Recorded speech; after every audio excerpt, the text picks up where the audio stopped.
Nikhil? Yes, we're coming through. Nikhil, can you say a few words just to test our audio here? Yes, but yes. Perfect. Yes, we can hear you. All right, we'll begin the evening. Oh. All right, we'll start the evening chanting, page 16 in the English book.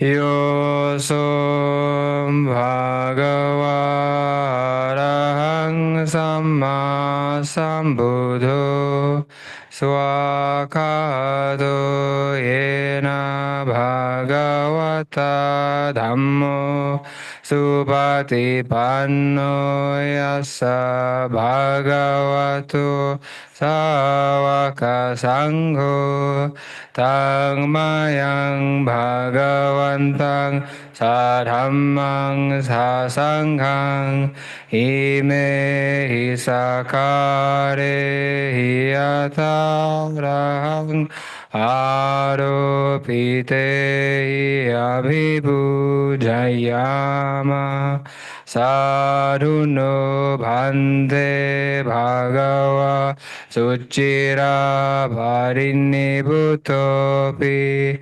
Pachima Jannatanukam Bhammanasa Ime Sakare Dugata Panna Karabhute Patiganatu Amhakang Digharatang Hitaya Sukhaya Arahang Samma Sambuddho Bhagava Buddhang Bhagavantang Abhivademi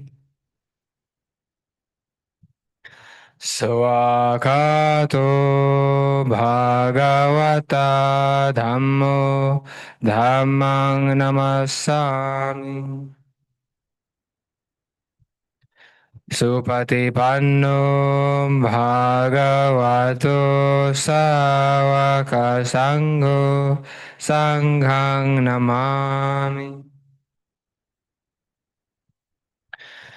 Handmayang Buddhassa Bhagavato Pubabhaganamakarang Karomase Namo Tassa Bhagavato Arahato Samma Sambuddhassa Namo Tassa Bhagavato Arahato Samma Sambuddhassa Namo Tassa Bhagavato Arahato Samma Sambuddhassa.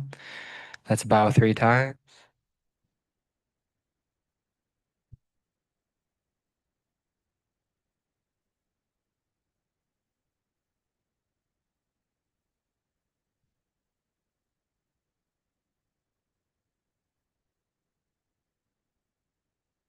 All right, page 44. 5 subjects for frequent recollection. 4-4. Handamayang abhinapa vekana tang bhanamase Jara dhammo mi jarang anatito. I am of the nature to age. I have not gone beyond aging. Vyadhi dhammo mi vyadhing anatito. I am of the nature to sicken. I have not gone beyond sickness. Marana dhammo mi maranang anatito. I am of the nature to die. I have not gone beyond dying. Sambehi me piyehi manna pehi nana bhavo vinna bhavo. All that is mine, beloved and pleasing, will become otherwise, will become separated from me. kamma sakomi kamma dayado kamma yoni kamma bandhu kamma patisarano yangamang harisami kalyanang va papakang va tassadayado bhavisami. I am the owner of my kamma, heir to my kamma, born of my kamma, related to my kamma, abide supported by my kamma. Whatever kamma I shall do, for good or for ill, of that I will be the heir. Ewang amhehi abhinang pachavekitabang. Thus we should frequently recollect. Page 52. 52. Aryadhanagata. Annamayang aryadhanagatayo bhannamase. Yassa saddha tathagate achala supatitthita silancha yassa kalayanang ariyakantang pasangsitang. One whose faith in the Tathagata is unshaken and established well, whose virtue is beautiful, the noble ones enjoy and praise. Sanghe pasado yasati ujubhutan chadasanang adalido titang ahu amoghang tassa jivitang.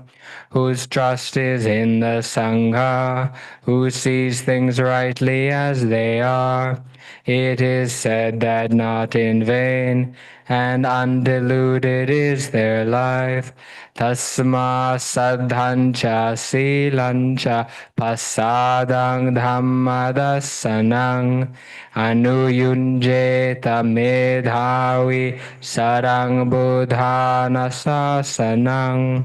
To virtue and to faith, to trust, to seeing truth, to these the wise devote themselves, the Buddha's teaching in their mind. Next page. Handamayang tilakkhana dittagatayo bhannamase. Sabe sanghara anicchati yada panyaya passati attanibindati dukkhe esamaggo visuddhiya. Impermanent are all conditioned things. When with wisdom this is seen, one feels weary of all dukkha. This is the path to purity. Sabe sanghara dukkhati yada panyaya passati attanibindati dukkhe esamaggo visuddhiya. Dukkha are all conditioned things. When with wisdom this is seen, one feels weary of all dukkha. This is the path to purity. Sabbe dhamma anattati yada panyaya passati attanibindati dukkhe esamaggo visuddhiya. There is no self in anything. When with wisdom this is seen, one feels weary of all dukkha. This is the path to purity. Apakkate manusesu ye jana paragamino attayang itara pajja tirammevanudhavati. Few amongst humankind are those who go beyond, yet there are the many folks ever wandering on this shore. Ye chako samadakhate dhamme dhammanuvattino te janna parame santi machu dheyang suruttarang. Wherever Dhamma is well taught, those who train in line with it are the ones who will cross over the realm of death so hard to flee. Kanhang dhammang vipahaya sukhang bhaveta pandito oka anukama gamma viveke yatta duramang tatra bhirattim hiccheya hitva kameya kinchano. Abandoning the darker states, the wise pursue the bright. From the flood's dry land they reach, living withdrawn so hard to do. Such rare delight one should desire. Sense pleasures cast away, not having anything. And let's conclude with the verses of sharing and aspiration on page 31. 3-1. Now let us chant the verses of sharing and aspiration.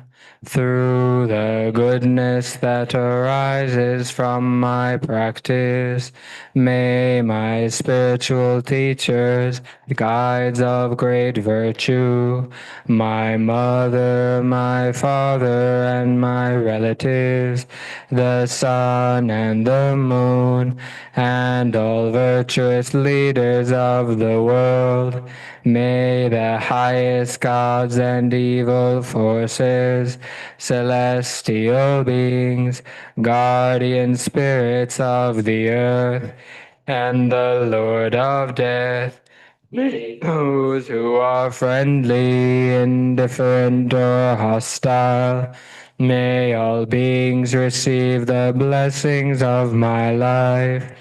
May they soon attain the threefold bliss and realize the deathless. Through the goodness that arises from my practice, and through this act of sharing, may all desires and attachments quickly cease, and all harmful states of mind, until I realize Nibbana in every kind of birth. May I have an upright mind, with mindfulness and wisdom, austerity and vigor. May the forces of delusion not take hold, nor weaken my resolve. The Buddha is my excellent refuge. Unsurpassed is the protection of the Dhamma. The solitary Buddha is my noble guide. The Sangha is my supreme support. Through the supreme power of all these, may darkness and delusion be dispelled. All right.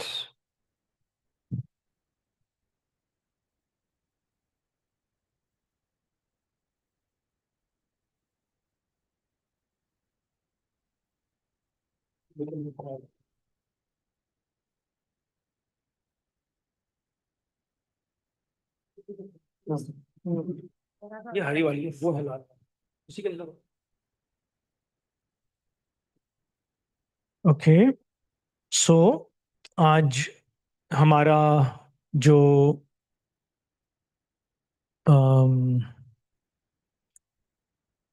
Retreat है उसका आखिरी शाम है और काफी engaging समय रहा है ये 2 दिन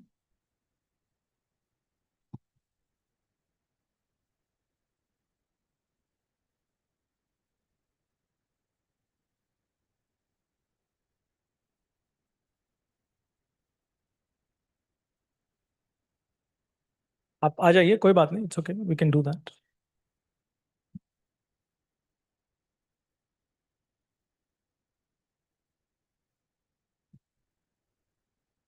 सो इसमें हमारा अटेम्प्ट ये रहा था, I first explain it in Hindi and then English. हमारा अटेम्प्ट ये रहा था कि साधना के अलग अलग आयाम हैं जो भगवान की शिक्षा में आते हैं, और टिपिकली हम लोग कुछ आयामों से परिचित रहते हैं तो हम उसी को पूरी भगवान बुद्ध का मार्ग समझ लेते हैं, मान लेते हैं. तो हमने देखा, एक तो जो स्टैंडर्ड फॉर्मल बैठ के किसी एक पर्टिकुलर विषय पे ध्यान लगाने की विधि है, उसको हमने सुबह किया, कल और आज. फिर बहुत अच्छा रचनात्मक तरीके से अनवज्जो जी ने हमारे चैंटिंग, जो रेसिटेशन है, पाठ है, उच्चारण है, उसकी तरफ हमारा ध्यान आकर्षित किया. फिर दोपहर में हमने कोशिश ये की कि जो भी प्रमुख सुत्त हैं उनका जीवन में कैसे एप्लीकेशन है, क्या एप्लीकेशन है, क्या उसमें हमें दिक्कत आती हैं, अलग अलग लोग जो टीचिंग्स हैं उसको अलग अलग तरीकों से कैसे समझते हैं. तो वो भी कल दोपहर में और आज दोपहर में काफ़ी एनरिचिंग डिस्कशंस रहे. कल शाम को हमने शाम के सत्र हमने जनरली क्वेश्चंस के लिए रखे हैं. तो आज भी अगर कुछ प्रश्न हो तो हम टुवर्ड्स द एंड इनको ले सकते हैं. और क्योंकि आज दोपहर में काफ़ी लाइवली डिस्कशन रहा था, खासकर कि कर्म के विषय पे और पेरेंट्स, माता पिता के का जो विषय है, तो हालांकि मुझे लगा था कि उस सत्र के बाद मैं कुछ काम कर पाऊंगा, लेकिन और कई चीज़ें चल रही हैं तो मैं इतना होमवर्क नहीं कर पाया हूं. पर कुछ एक्सर्प्ट्स हैं जो मैं अब पढ़ के सुनाऊंगा, जो कि हम जिस समय शांत रहेंगे तो उन एक्सर्प्ट्स पे हम विचार कर सकते हैं, चिंतन कर सकते हैं, विवेचन कर सकते हैं, अवलोकन कर सकते हैं. और फिर उन मुद्दों पे या किसी और पे अगर हमें कुछ सवाल हो या कुछ कमेंट्स हो तो फिर towards the end we can have an session of Q&A. So since yesterday and today, we've tried to structure this retreat in a manner that introduces us and familiarizes us to the various dimensions of dharma practice as taught by the Buddha. So we saw in the morning, each day we had we were given a taste of the more formal aspects of sitting and using a particular subject to as an object of our attention. And then in the morning session, we were both yesterday and today given a very creative way to approach and see the practice of chanting within the larger umbrella of sadhana, of practice. And then the afternoons were devoted to picking a particular sutta or the teachings and trying to see how do they apply to daily life situations. And as those of you who were able to join yesterday and today saw that we had very lively discussions and many questions and so forth. So the evening session is generally devoted to some quietness and just general Q&A. And because today we particularly had a lot of conversation in the afternoon on the subject of karma and of attitude towards parents, especially gratitude towards parents. So I have a few excerpts that I'll just read out, and then we can be quiet for the next perhaps 30 minutes and use some of this material as fodder for contemplation. And then if there are some questions or comments, then we can take them in the last perhaps 20, 30 minutes or so.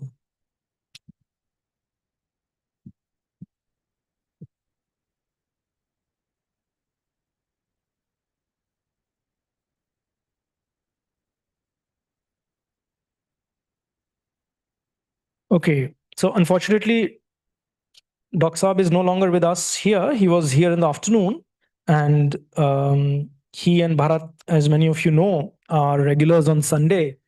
And apart from coming here for their own practice, they also offer a very,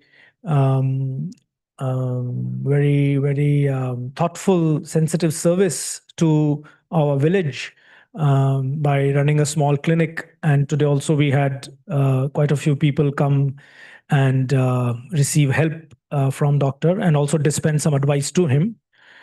So this afternoon we were discussing a lot on Kamma, and one of the issues that came up was the need for us, for our mind, to have unequivocal clarity on exact functioning of the Kamma principle. So it's useful to look at this sutta where the Buddha is cautioning us about how the exact functioning is. The title of the sutta is unconjecturable. Hindi में अनुमान के परे, है ना, अनुमान जिस चीज का नहीं लगाया जा सकता. So I'll just read that. There are these 4 unconjecturables that are not to be conjectured about. Conjecture मतलब मोटा मोटा अनुमान. तो 4 चीजें हैं जिनका हम अनुमान नहीं लगा सकते. That would bring madness and vexation to anyone who conjecture about them. What for? 4 ऐसे विषय हैं जिनके बारे में अगर हम बहुत ज्यादा सोच विचार करेंगे, अनुमान लगाने की कोशिश करेंगे, तो केवल हमें मानसिक परेशानी, उत्पीड़न, मैडनेस लिखा है, पागलपन हो जाएगा.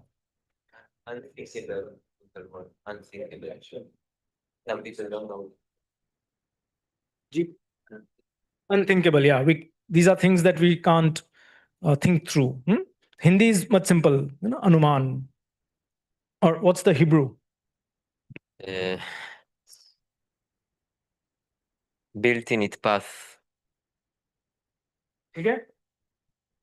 यहाँ पे we are turning little bit into Vatpa. So how do you say it? Vatpa. कौन सा था? So we have now 3 Israeli members. They are almost matching us. There are only the four of us with Indian passports and 3 Israeli passports. So we are also doing some Hebrew translation, है ना? तो क्या हुआ, जो भी समझ गई, you followed ना, unthinkable, ठीक है, और हिंदी में अनुमान, ठीक है.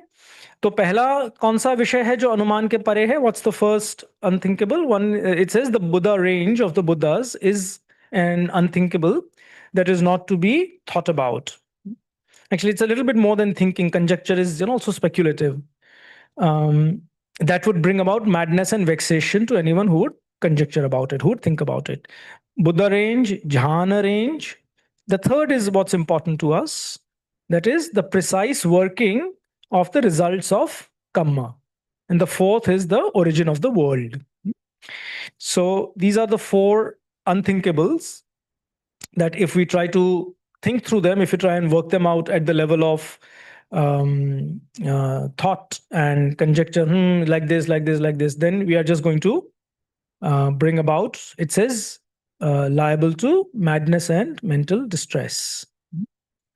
So why is this relevant? It's relevant because it helps us set aside the mind's tendency to want precise answers to those phenomena that are extremely complex and that are only the realm of extremely evolved beings, extremely evolved people. So I'll send this to Dr. Saab because he was particularly keen on trying to really pin down, trying to figure out how it works. So that's one. दूसरा जो है, that is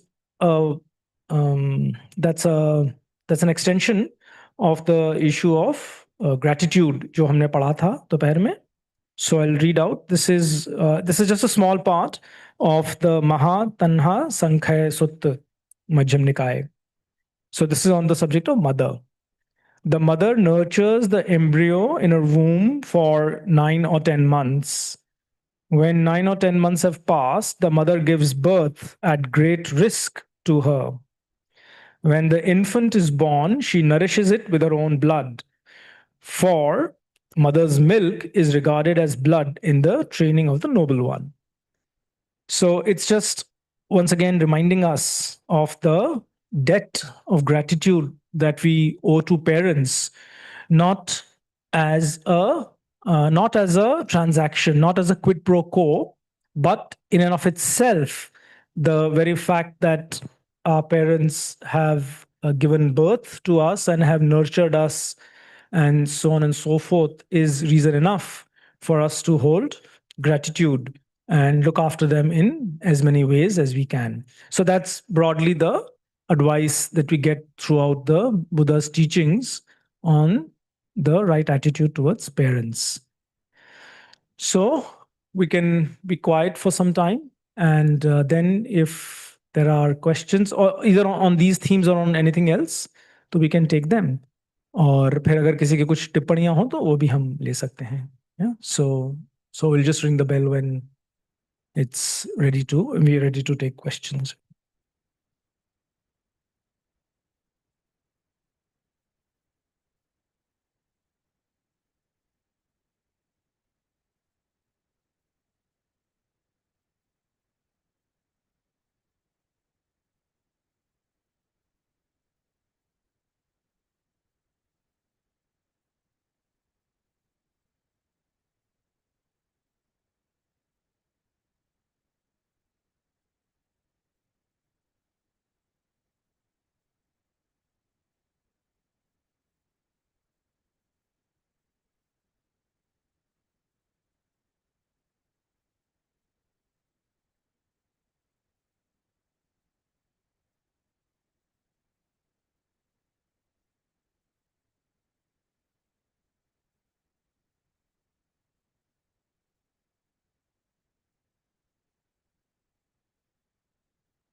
Okay.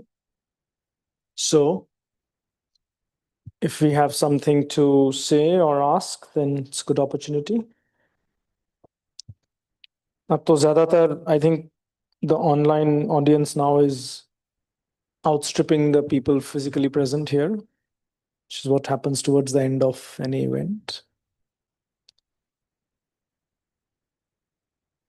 तो अगर जो लोग Zoom पे जुड़े हुए हैं, अगर वो कुछ कहना चाहते हो तो एक मौका है. Otherwise, if there's something here, then you can take that up as well.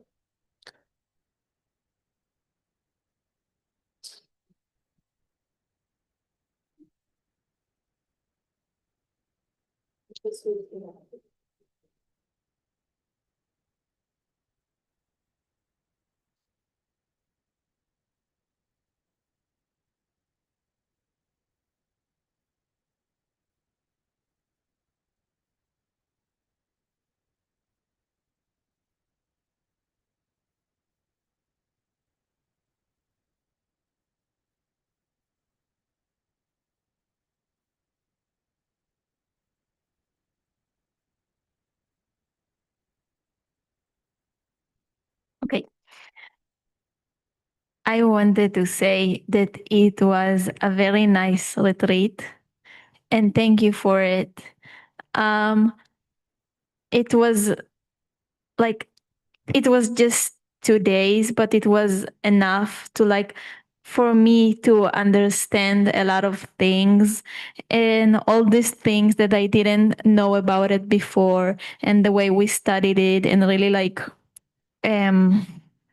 really really חקרנו.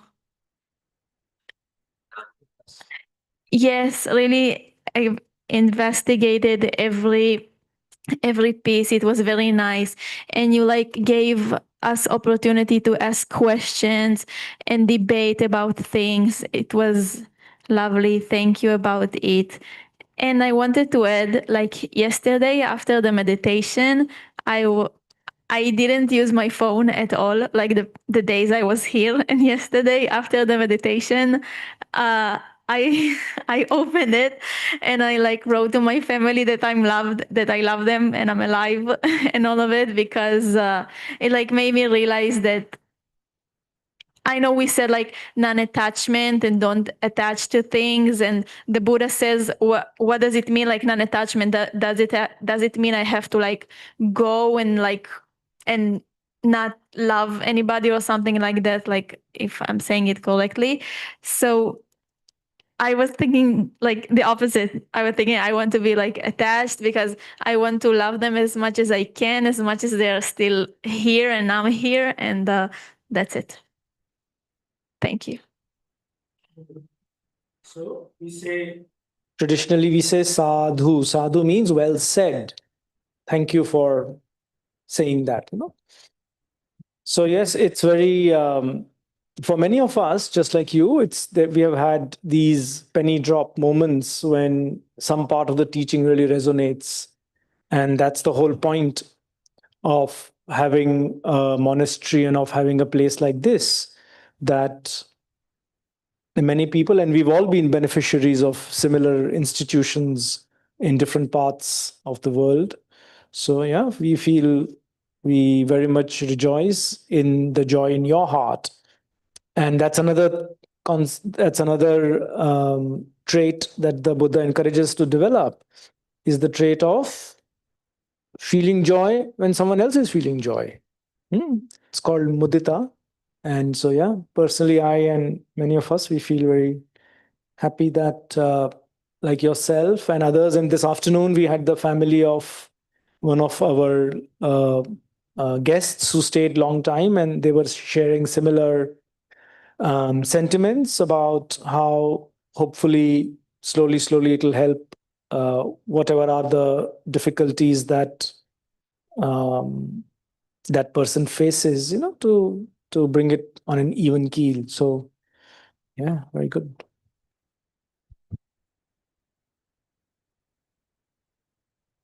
I will challenge with a question. So we mentioned the subject of karma, and we mentioned that, for example, generally being generous brings about results such as being rich or affluent in some future time, or that being patient and gentle may expect to bring some beauty and softness, and that being appreciative of other people and respectful towards others will bring the conditions to be an influential person. Now, in that sutta of Todea's son, also one quality that he mentioned, what brings about wisdom. So maybe any of you can think what actions can bring about wisdom. Also to the Zoom audience.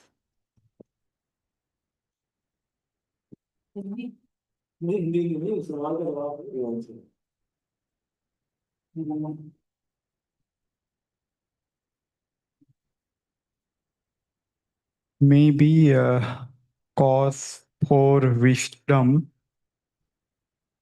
when we investigate our mind and not only investigate our own mind, but the guidance with the wise person. That may be one condition which can give fruit to be wisdom. Second is that if we interact with wise person and hear whatever they give insight and reflect and ask question again until you satisfied, and once you satisfied that thing, that maybe create another wisdom. So it may be a second kind of thing. Yes, yes, it's actually true. The action mentioned in that sutta, beside all other kind of conditions, create certain causes, certain positive results. About wisdom, it mentioned asking questions, a wise and knowledgeable person. Exactly like you said. And it usually also says that the question are, what is beneficial for me for my long-term well-being and happiness? What is harmful for my long-term well-being and happiness? What is blameless? What is blameworthy? What is beneficial for other people? So these are usually the questions that are most conducive for the increase of wisdom. So, what is the conclusion? Please raise this question. For the right view issue is different, is it? That's the one that it is voice of another one you said. Yes, this is more about the karma kind of, like what will bring. So there is also, of course, the sutta mention what brings about right view. And it says one is yoniso manasikara, one is examination, and the voice of another. When one listens to somebody wise and accepts what he says, it brings about right view. But in this sutta, it's more focused on generally what may bring up like future result. For example, like future lives, or like one is generous. It takes time usually until one become rich. It's not that you give roti and then tomorrow you are a millionaire, right? It doesn't happen like this. But those conditions on a long term, well, when practiced for a long time, creates a new kind of personality, a new kind of, it attracts certain positive conditions. So this is about the asking questions. What is beneficial? What is blameless? What is wholesome? Can I ask one question? So I had one question in morning session, but I thought I will reflect myself and try to find out.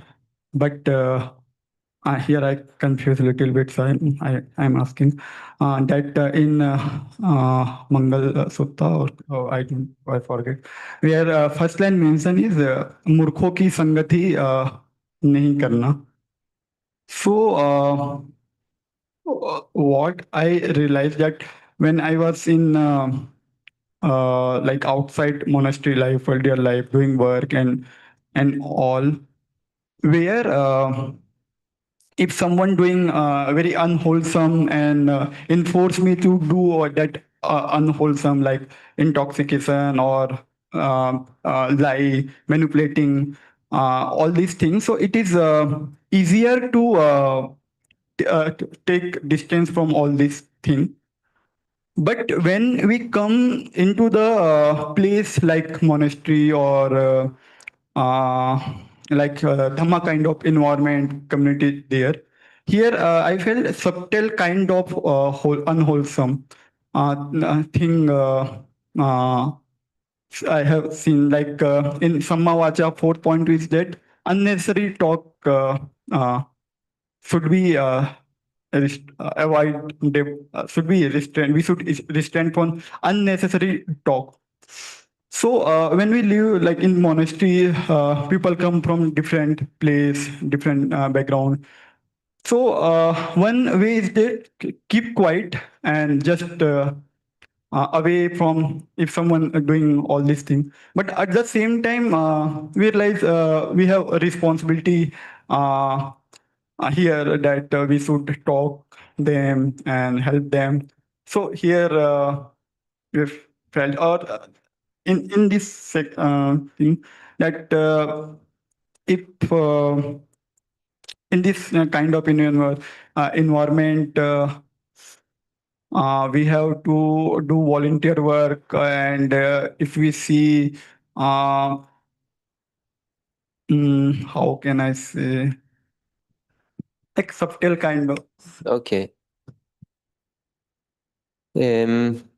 Yes, sometimes people read certain suttas and they come with kind of, or they've been also in some kind of a silent retreat, and then they come to a monastery with a certain expectation that now I'm simply doing only samadhi and this is a wholesome thing and everything else is a disturbance. But in reality, one has to understand the context where one is. So as you said, coming to a monastery, people come from all places. What we call unnecessary speech, it may be actually a friendly speech, it can be something actually beneficial, or doing chores is actually beneficial. We are not here just to develop one quality. And if we look at the suttas, whenever the Buddha was speaking with people, he doesn't just come and tell them, okay, first truth is suffering, second truth is... No, first of all, there is a polite talk, amiable talk. They exchange greetings. You can expect that they also ask, how are you? How is your health? Whatever. Very possible. It's always like this. It's simply that they shorten it because for us, 2000 years, it's not interesting really to know how they say, how are you and all this. So they go straight to the point. But these questions are important. Also, it gives you indication. For example, if there is something important to say to somebody, and you don't even ask him, how are you? How can you say something important? Maybe something terrible happened to that person, maybe just somebody who's related to him got into a crisis or even died or whatever, and you just come and tell him, okay, I need you to give me this or that, or I want to tell you this, and actually you don't even understand where the other person is. You see, for example, let's say there is a problem in the dormitory, you live with somebody, and you have to tell him, no, you must move from here to there, and actually the person is just about to cry, and you don't even ask him, how are you doing? It's a problem. So this polite talk, this just creating a sense of harmony, being interested in other people is very important. We may think it's kind of not important, it's a kind of useless speech, but in reality, when we think about real life context, it's essential. Okay? The same with the chores. We are in a monastery. If somebody doesn't volunteer, it creates not a good atmosphere. It creates a sense of that the monastery cannot function. It creates all kind of problems. So actually doing some work, we may think it's not the samadhis that I had in that long retreat somewhere, but we are not here just for that spatial samadhi. We are here to actually live together also, to create many kind of good things. And first of all is understanding the context. I would just maybe add one point. I think it happens very often when people come to a monastery or even a retreat environment. Often one soon begins to find faults with the other people in the community. It's very common. And it's something I think we need to be aware of and to watch out for, because very often it's simply our own disquiet in our mind and our own lack of ability to distract ourselves, as we often usually do, taking the shape of criticisms and thinking about how others aren't practicing properly. So it's something to really watch out for. It's not to say, of course, sometimes people are behaving inappropriately, and then it's a good idea to speak with one of the monks or whoever is in charge of wherever we are. But that's just a very common tendency to be aware of, the tendency to project one's own mental disturbances out onto other people. It's something everybody does, unfortunately, and something we all can work on.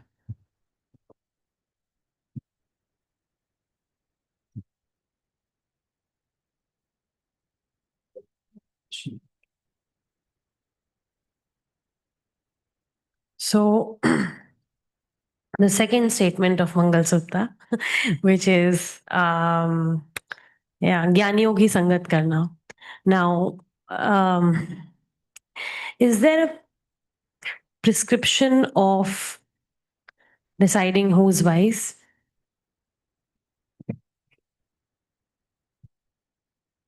Generally, for example, there is a sutta, Wise and Fools, in Majjhima Nikaya. Yes. Generally, wise is somebody who has wholesome mind actions, wholesome speech, and wholesome bodily actions. We summarize usually the 10 courses of wholesome actions. That is bodily action is not killing living being. This is considered part of wisdom. It seems, what is the connection between not killing living beings to wisdom? There is a connection because we speak about kind of wisdom that is connected with Dhamma, with understanding what is creating happiness. Second, he doesn't steal, he doesn't commit sexual misconduct. Then there are the four speech. He doesn't speak lies. He doesn't speak in a way that creates disharmony or malicious speech, kind of gossiping, telling one the negative things about somebody else, then going to somebody else and telling what they wrong about the other person, creating disharmony. He doesn't speak harshly, just blasting somebody in order to vent out his anger, but speak with consideration to the other person. And he doesn't speak in a pointless way, just rambling in order to have himself heard by other people. Sometimes we see somebody just taking the microphone and speaking, so no, he speaks just what needs to be said, what is helpful, what is beneficial to happiness and to well-being for a long term. And the mind actions are right view of karma, non-ill will, not hatred to other people, and not covetousness, not wishing to have what belongs to other people to oneself. And this is a high practice, yeah? It's to be a wise is not easy, but everyone is somewhere on the path developing some wisdom, yeah. Yes, please.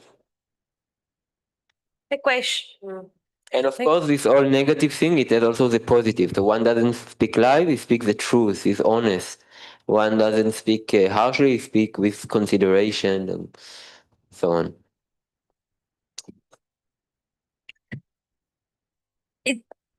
Like my question is that how do you, if I need to have wise people around me, how do I maybe One thing worth mentioning is that it's also said in the suttas that in order to truly evaluate whether someone else is wise or not, one has to spend a long time with that person. One really has to become quite intimate with them over a long period in order to really tell. I mean, I don't think we need to think about specific numbers, but it's worth realizing that superficially someone can appear a certain way. Someone can appear to meet the criteria that Bhante Anavaja just mentioned, but over time, really getting to know someone, seeing them in many different situations, being put under different pressures, and then seeing how they react, that can really help us understand. Because superficially, short term, many people can appear to be a certain way, but over time, it may turn out to be different. So it's something that does take work. What was your next question? How to get associated with wise people? I hope I am already, right? But no, the question was because, I mean,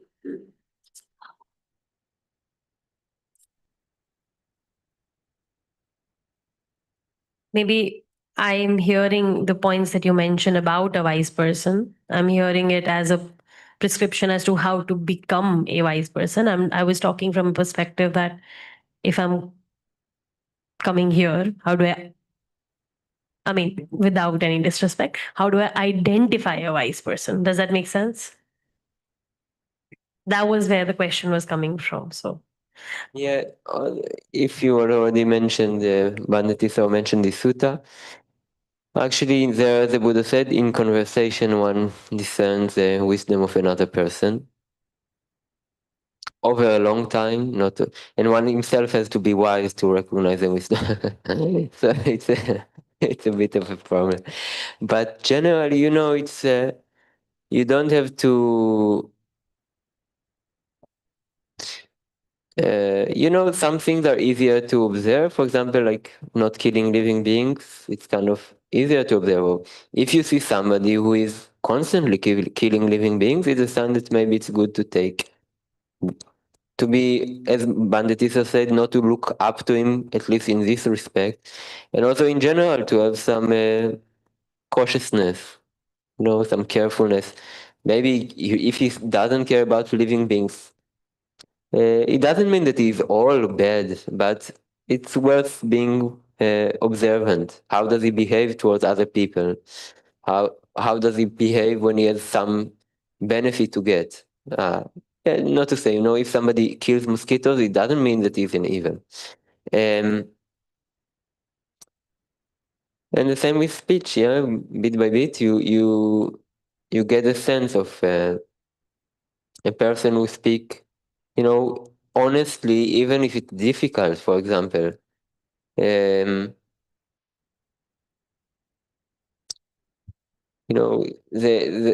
difficult situations when somebody has maybe some reputation to lose, but one has kind of the value of truth, and therefore he will say the truth even though it costs him something.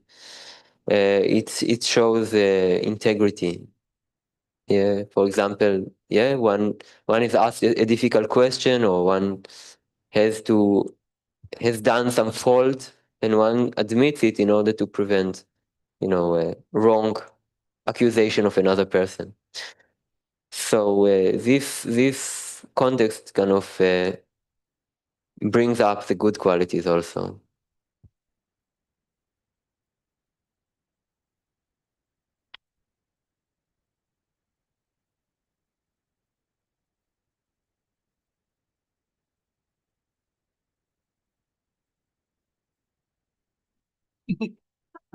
Okay, we'll close. We've been given the hint to close. So so Saturday को हम फिर से मिलेंगे, Saturday सुबह. Maybe we'll enhance our morning sessions a little bit by doing a little reading before we sit quietly so that it gives us some material for contemplation. तो ऐसा कुछ कर सकते हैं Saturday से. और the next major event, as you know, is Ajahn Jesaro is coming on the 22nd. So 23rd ko we'll have a full day program here. So those of you who are able to come physically, more than welcome. Otherwise, of course, just like this event, that one will also be on the internet. उसके अलावा 28 तारीख को जो monthly Chandigarh में programme होता है वो होगा, but of course that's not on the internet. But if some of you are able to come or would like to recommend to your friends there, then more than welcome. 28 June. And then the July monthly retreat will be merged with Ajahn Kevali's presence here. So he will do some teaching on Saturday and Sunday, which is 11th and 12th July, as far as I can remember, or 10th and 11th. So that's approximately the plan for the next few weeks. And of course, Vasa starts on 30th July. So around Ashad Purnima also, we'll do something. Okay, good. Sadhu, thank you. And yeah, may we all have company of the wise and the discernment to identify wisdom in ourselves.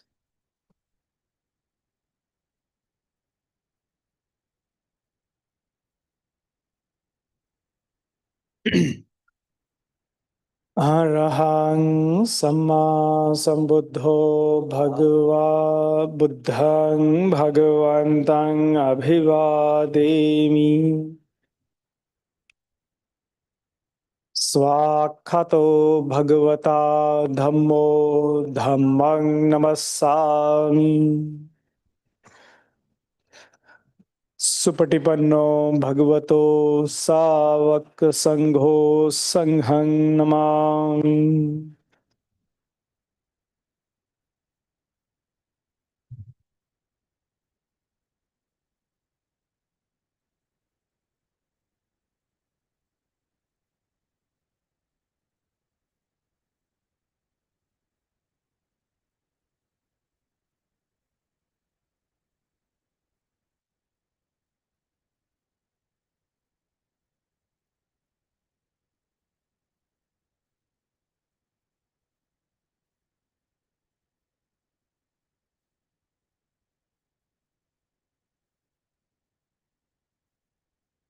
Let us all bow to the Sangha in unison.